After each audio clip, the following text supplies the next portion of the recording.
ایران نے ایک بار پھر بڑی دھمکی دے دی ہے اور کسے دی ہے دھمکی؟ اسرائیل کو۔ ایران کا اسرائیل کو انتباہ، عراق سے بھی سخت مطالبہ۔ ایران نے ایک بار پھر اسرائیل کو سخت پیغام دیا ہے۔ ایرانی فوج کی مرکزی کمان کا کہنا ہے کہ اگر اسرائیل نے کسی بھی ہمسایہ ملک، ہمسایہ مطلب نیبرنگ کنٹری، اگر اسرائیل نے کسی بھی نیبرنگ کنٹری کی فضائی حدود استعمال کر کے ایران کے خلاف کارروائی کی کوشش کی تو تہران اس کا جواب دینے کا حق محفوظ رکھتا ہے۔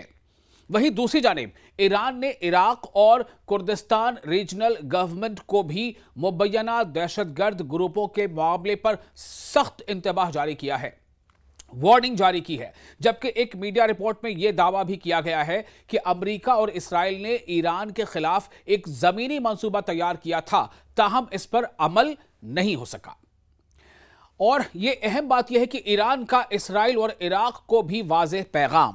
ایران کی مسلح افواج کے مرکزی ہیڈ کوارٹر خاتم الانبیاء کی جانب سے جاری بیان میں کہا گیا ہے کہ بعض ہمسایہ ممالک یعنی نیبرنگ کنٹریز کی فضائی حدود میں، ایئر اسپیس میں اسرائیلی فوجی طیاروں کی موجودگی ایران کی سلامتی کے لیے خطرہ سمجھی جائے گی۔ بیان میں مزید کہا گیا ہے کہ اگر امریکہ اسرائیل کو روکنے میں ناکام رہتا ہے تو ایران اپنی سلامتی کے خلاف کسی بھی خطرے کو برداشت نہیں کرے گا اور مناسب جواب دینے کا حق محفوظ رکھتا ہے۔ اسی کے ساتھ ایران نے عراق کی وفاقی حکومت یعنی جو فیڈرل گورنمنٹ بنی ہوئی ہے اور کردستان ریجنل گورنمنٹ کو بھی ایک باضابطہ پیغام بھیجا ہے۔ ذرائع کے مطابق تہران نے مطالبہ کیا ہے کہ شمالی عراق، شمالی مطلب نردن عراق میں موجود ایران مخالف مسلح گروپوں کے خلاف فوری کارروائی کی جائے۔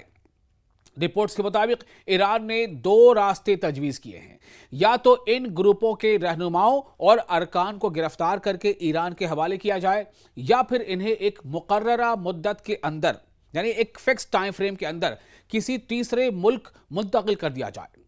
ایران کا موقف ہے کہ ان گروپوں کی موجودگی اس کی قومی سلامتی کے لیے براہ راست خطرہ ہے، ڈائریکٹ ایک تھریٹ ہے ایران کے لیے، اور اگر کارروائی نہ ہوئی تو ایران اپنے دفاع کے لیے، اپنے ڈیفنس کے لیے اور سٹیپس اٹھا سکتا ہے۔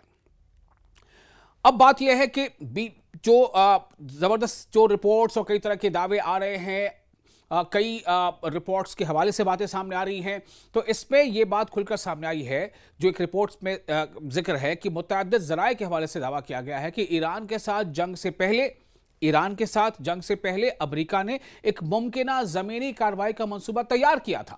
رپورٹ کے مطابق اسرائیلی وزیر اعظم بنیامن نتنیاہو نے اس منصوبے کی بھرپور حمایت بھی کی تھی، اسے سپورٹ بھی کیا تھا، اور امریکی صدر ڈونلڈ ٹرمپ کو قائل کرنے کی کوشش کی تھی کہ شمالی عراق یعنی نردن عراق میں موجود بعض کرد مسلح گروپ ایران کے اندر کارروائی کر سکتے ہیں۔ رپورٹ میں دعویٰ کیا گیا ہے کہ منصوبے کے تحت ایران کے سرحدی صوبوں میں حملوں کی تیاری کی گئی تھی، جبکہ بعض گروپوں نے گاڑیاں اور اسلحہ بھی حاصل کیا تھا۔ تاہم ایک رپورٹ کے مطابق یعنی اسی رپورٹ کے مطابق جو خاص طور سے ایک رپورٹ جو میڈیا گروپ ہے برطانیہ کا جسے ہم BBC کے نام سے بھی جانتے ہیں، اس کے رپورٹ کے مطابق یہ منصوبہ عملی شکل اختیار نہیں کر سکا، کیونکہ بعد میں صدر ڈونلڈ ٹرمپ نے اس کارروائی کو آگے نہ بڑھانے کا فیصلہ کیا اور کرد گروپوں کو جنگ میں شامل نہیں ہونے کو کہا۔ یہ تمام دعوے الگ الگ رپورٹس کے حوالے سے ذرائع پر مبنی ہیں جن کی آزادانہ طور پر تصدیق نہیں ہو سکی، لیکن ایران نے واضح کر دیا موجودہ صورتحال میں ایران اپنی سرحدی سلامتی اور علاقائی خطرات پر سخت موقف اختیار کیے ہوئے ہے، جبکہ خطے میں کشیدگی بدستور برقرار ہے۔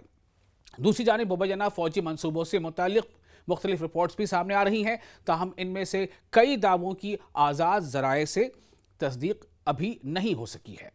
آپ اس ویڈیو کے بارے میں کیا تاثر رکھتے ہیں؟ آپ اپنی رائے ہمیں شیئر کر سکتے ہیں۔ ویڈیو اچھا لگا ہو تو اسے لائک اور شیئر ضرور کریں۔ آپ کا میزبان میں ہوں وصال اعظم۔